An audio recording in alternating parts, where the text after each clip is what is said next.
today we stand there to guide startups, help them travel the journey of security, build the security first culture in the startup company that we are working on. Because any startup where we build technology, we just don't think through design part. We just think through security aspect of it. Bringing in that security culture for those startups from the start point till the end, put a slow, simple steps and tell them repeatedly, boss, it doesn't need to be expensive. Can you elaborate on BSH and ASH and how they are different? Yes. First, when I start with a startup company, so let's start the journey there. So what do I do? First, I understand what is their current posture, either internal or external. Yes. And then compare them with industry standards, let it be ASVS or CIS controls, and understand what is their security gap is. Do a full-fledged gap analysis.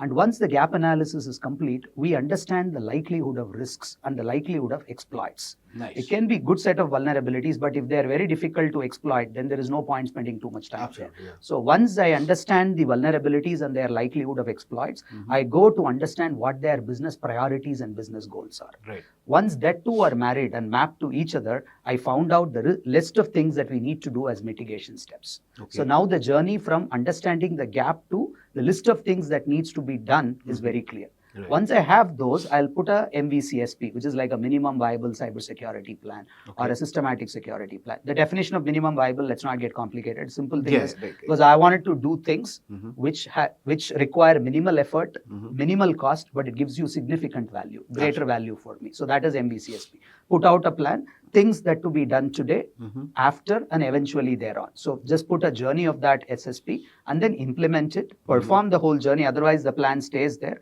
And then whatever we perform, we remediate, we fix them, we fix the issues, and then again put a metrics to measure of what is happening and consistently improve. So this startup journey, whenever we engage with the startup, this is the journey of the consulting piece that we do. Right. Once I have that list of things that needs to be done, I categorize them into two. That's where BSH and ASH comes in. Got it. Now coming back to basic security hygiene is simple. Boss, all you need is, first, you start with your simple passphrases or strong passwords. Right. Second, you take regular backups. Right. Third, regularly update your software. Then you have BSH, which is simple, VAPT on your network or on your cloud or on your application. Have all of them slowly one by one in place. Network, cloud, and application. Then finally, make sure that you train your employees, give them the basic awareness so that they don't fall victim. They understand what is a phishing email, they understand what is a ransomware. They have the basics of it. Once these all, we put it in place along with, if needed, MFAs in place, EDRs in place, web application firewalls in place, whatever basic that needs to be done, and not just implementing those, assessing them for their efficiency and making the list of vulnerabilities and helping them fix them. That's the whole journey that we go. Yeah. The challenge here comes is that we don't get people who committed to us at the beginning saying, hey man, this requires a lot of investment or a lot of technology support. So I repeatedly go and tell to the startups that first, you guys need to understand that cybersecurity is no more a luxury. It is, you have to be proactive. Right. You have to protect. And what you can do best is partner with some great cybersecurity team members to begin with, who's a right fit for you, and start the journey with them, trust them. And how you do, now a lot of people used to develop outsource technology at the earlier stage, saying outsource cybersecurity to people. Walk them with the journey. Eventually, before you realize, slowly, step by step, you would have built a significant amount of work, because hackers are absolutely relentless. Absolutely. And security is a forever war. Yeah. You can only protect. Yeah. And you become very strong in getting your basics ready. And that is BSH for you. Yes.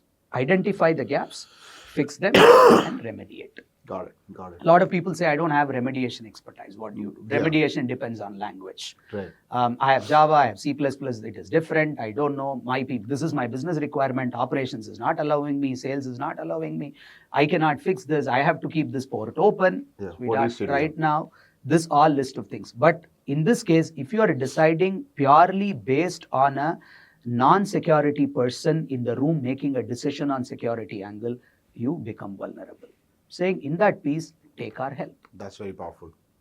So come to us because we have found the list of vulnerabilities, put out your business constraint to us. Because as a person, that's where I spend most of my time. My tech team comes with a list of vulnerabilities. parties. Business team comes with a lot of opposition saying, I cannot do this, I cannot do this. Yeah. Bring a party who understands business, who understands technology, who understands security. So the point that I see, intersection point where I play significant role is an intersection of technology, security, operations, and business processes. If this three can be well understood, and if I could map in front of me and say, this is the way to go forward, and that adds a lot of value to the startup ecosystem. And that's where I spend most of my time, where I love to spend my time in. That's probably the definition of an ideal CISO. Yeah. Right. Let's go to the ASH part. Say I have my basics covered, and like I'm maintaining basic hygiene. The processes are going on. What are some extra steps that I can do in order to not be completely invulnerable, but still be the best? Yeah. See, the definition of BSH again varies from company to company.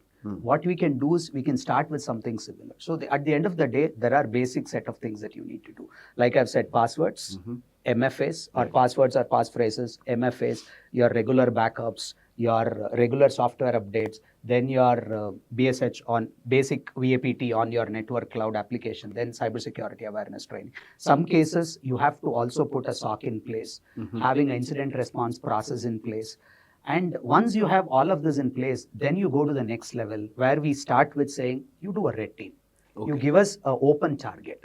Let's go hunt it. Because hackers think very differently. Yeah. Hackers think very differently. And they also communicate within each other. Yeah. And the group, we think startup is a small segment for them to attack. But you look at small hackers who are learning things, collaborating together. If all bad people can collaborate together, why not good people? So we collaborate all together, and then we see outsmart hackers is a whole objective. So then what we do, we go with the red team objective, where we go behind targeting each of that every thing and then compromise somehow. You can use data from external attack surface because today 70% of data breaches are contributed by external threat vectors. Wow.